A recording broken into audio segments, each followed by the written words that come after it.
નમસ્તે। આજે આપણે ઓર્ગેનિક ફાર્મિંગ यानी कि प्राकृतिक खेती विषे माहिती मेळवीशुं। प्राकृतिक खेती कई रीते करी शकाय अने कई रीते ओछा खर्च में वधु उत्पादन मेळववुं एना माटेनी तमाम माहिती मेळवीशुं। तो सौप्रथम प्राकृतिक खेती करवा माटे कई रीते शू यूज करो, कई वस्तुनो उपयोग करो, एमां एना फायदा शुं छे एनी बधी ज माहिती मेळवीशुं। तो सौप्रथम आपणे एमां प्राकृतिक खेती माटे जीवामृतनी जरूर पड़े छे। तो जीवामृत बनावा माटेनी रीत सौप्रथम जाणीशुं। एमां 1 लीटर जीवामृत बनावा माटे आपणे एमां कई कई वस्तुओनी जरूर पड़े छे। तो एमां 50 ग्राम जेटલું આપણે ગૌમૂત્ર લઈ શકીએ છીએ, 50 ગ્રામ જેટલું છાણ, 10 ગ્રામ જેટલો કઠોળનો લોટ, કોઈ પણ કઠોળનો લોટ લઈ શકીએ છીએ, ગોળ 10 ગ્રામ જેટલો લઈ શકીએ છીએ, એક ચપટી ચૂનો લઈ શકીએ છીએ, એક મુઠ્ઠી જે આપણે શેઢાની કે કોઈ પણ ઝાડ નીચેની જે વીટવાળી વધારે માટી હોય એ પ્રકારની માટી લઈ શકીએ છીએ। હવે બનાવવાની રીત જોઈએ તો આ બધી વસ્તુઓ એક પાત્રમાં મિશ્ર કરી દેવામાં આવે અને એ પાત્રને પછી પાણીથી ભરી દેવાનું અને 1 અઠવાડિયા સુધી છાયામાં રાખવાનું। ઘડિયાળની કાંટાની દિશામાં જેમ સવાર સાંજ 1 મિનિટ સુધી એને હલાવવાનું।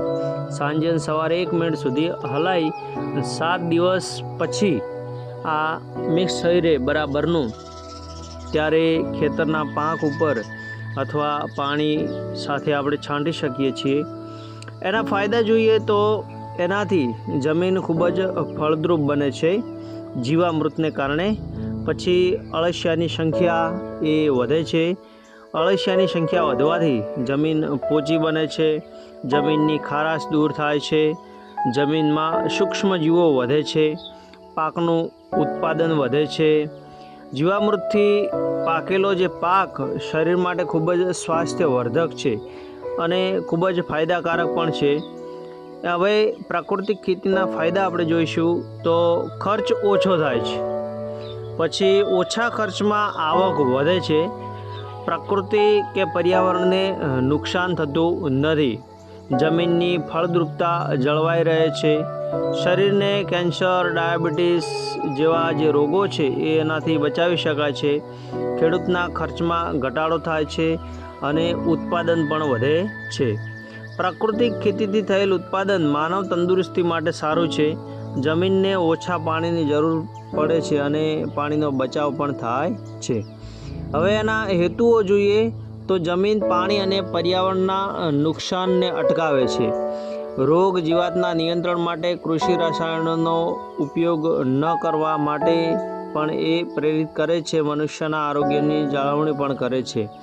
સિદ્ધાંતો છે જે પ્રાકૃતિક ખેતી, સજીવ ખેતી દ્વારા પર્યાવરણને નુકસાન થતું અટકાવી શકાય તથા માનવના આરોગ્યની જાળવણી પણ કરી શકે છે।